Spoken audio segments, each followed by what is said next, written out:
এই ভিডিওটো ডিসকাস কৰিম ডিএলএড ফাৰ্ষ্ট সেমৰ পেপাৰ S11 অৰ্থাৎ childhood child protection and development of চিলড্ৰেনৰ 2023 চনৰ ফাইনেল পেপাৰখন। ইয়াত ফুল মাৰ্কছ আহে 70 আৰু টাইম দিয়া হয় 2 ঘণ্টা 45 মিনিট। যদিহে আপুনি 2021 আৰু 22 চনৰ পেপাৰখনৰ ভিডিও চাইছে গতিকে গম পাব 2023 চনৰ পেপাৰখনত 2021 আৰু 22ৰে বেছি কুৱেশ্যন আহিছে।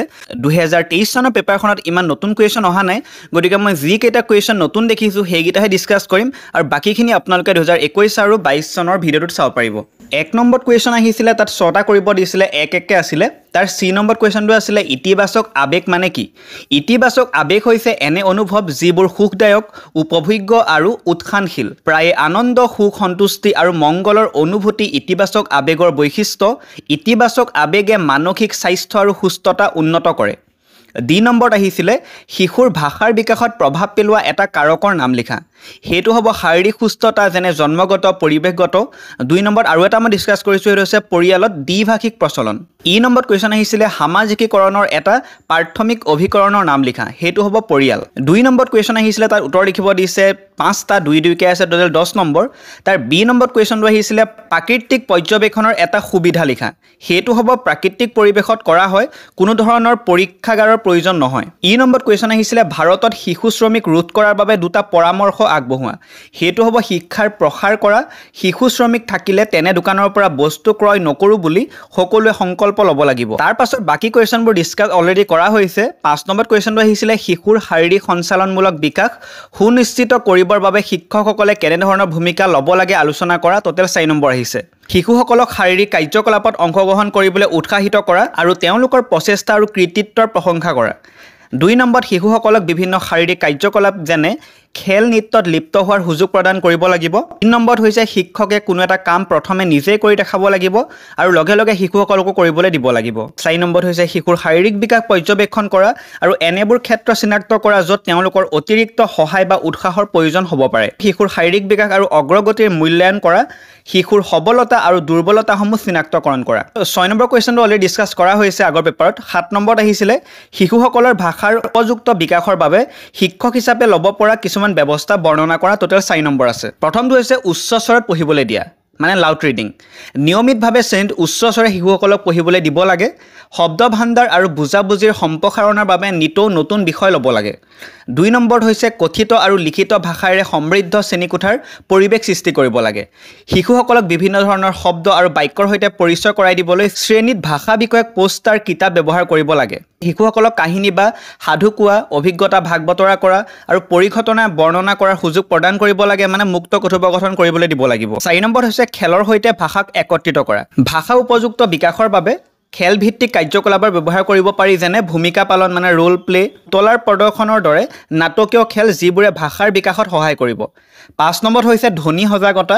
ভাষাৰ শব্দৰ ওপৰত গুৰুত্ব আৰোপ কৰা কাৰ্যকলাপবোৰ অন্তৰ্ভুক্ত কৰিব পাৰে, যেনে ছন্দৰ খেল, হাত চাপৰি বজোৱা আদি। অভিভাৱকক জড়িত কৰা। ঘৰত কেনেকৈ শিশুৰ ভাষাৰ বিকাশ কৰিব পাৰি সেয়া অভিভাৱকক অৱগত কৰিব লাগে। সন্তানৰ সৈতে পঢ়িবলৈ আৰু কথা বতৰাত লিপ্ত হ'বলৈ অভিভাৱকক উৎসাহিত কৰিব লাগে। 9 নম্বৰত কুৱেশ্যন আহিছিলে শিশুৰ অধিকাৰ সুৰক্ষাৰ ক্ষেত্ৰত বিদ্যালয় আৰু পৰিয়ালৰ ভূমিকা সম্পৰ্কে আলোচনা কৰা। Total 4 number. মই পৰিয়ালৰ ভূমিকা আৰু বিদ্যালয়ৰ ভূমিকা মই বেলেগ বেলেগকৈ ডিসকাস কৰিছোঁ।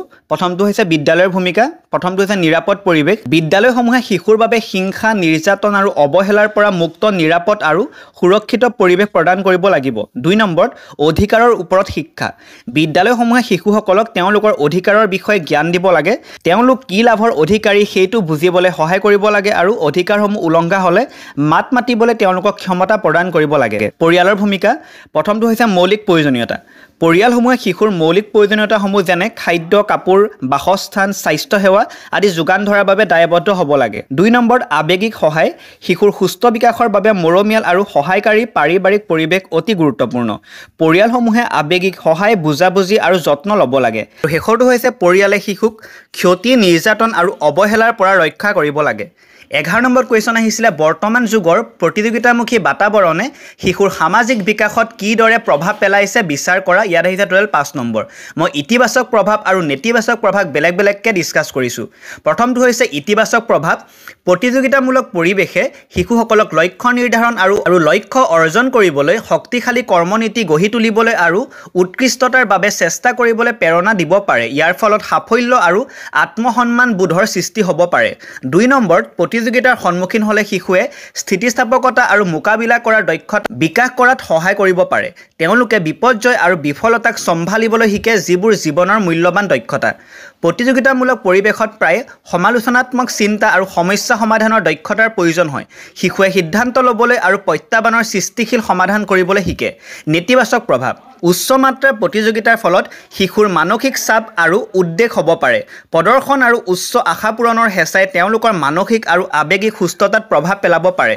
প্ৰতিযোগিতামূলক পৰিৱেশে বিফলতাৰ ভয়ৰ সৃষ্টি কৰিব পাৰে যাৰ ফলত শিশুৱে নতুন প্ৰত্যাহ্বানৰ পৰা আঁতৰি থাকিব পাৰে এই ভয়ে সৃষ্টিশীলতাক স্তব্ধ কৰি তুলিব পাৰে আৰু নতুন কাম চেষ্টা কৰাত বাধা আৰোপ কৰিব পাৰে সমনীয়াৰ সৈতে অহৰহ তুলনা কৰিলে আত্মসন্মানত প্ৰভাৱ পৰিব পাৰে যিসকল শিশুৱে নিজকে কম সক্ষম বুলি ভাবে তেওঁলোকৰ মনত কম আত্মমূল্যবোধৰ অনুভৱ কৰিব পাৰে 12 নম্বৰ কুৱেশ্যন আহিছিলে সামাজিকীকৰণ প্ৰক্ৰিয়াত সামাজিক আৰু সাংস্কৃতিক ভিন্নতাৰ প্ৰভাৱ পৰীক্ষা কৰা এটো হৈছে শেষৰ প্ৰশ্ন প্ৰথমটো হৈছে পৰিয়ালৰ পটভূমি ইয়াত সামাজিক আৰু সাংস্কৃতিক দুটাই লিখিবলৈ কৈছিলে 2022 চনৰ পেপাৰত অলৰেডি সাংস্কৃতিক ভিন্নতাৰ কথা ডিসকাস কৰিলো সেইবাবে মই সামাজিক প্ৰভাৱৰ বিষয়ে ডিসকাস কৰিম প্ৰথমটো হৈছে পৰিয়ালৰ পটভূমি সামাজিকীকৰণত পৰিয়ালে গুৰুত্বপূৰ্ণ ভূমিকা পালন কৰে কিয়নো পৰিয়ালে সাধাৰণতে ব্যক্তিসকলে সন্মুখীন হোৱা প্ৰথম আৰু আটাইতকৈ প্ৰভাৱশালী সামাজিক একক যোগাযোগৰ ধৰণ ভূমিকা আশা অভিভাৱকত্বৰ শৈলীৰ দৰে গতিশীলতাই ব্যক্তিৰ সামাজিকীকৰণ প্ৰক্ৰিয়াত বহু পৰিমাণে গ্ৰহ দিয়ে 2 নম্বৰ সমনীয়াৰ গোট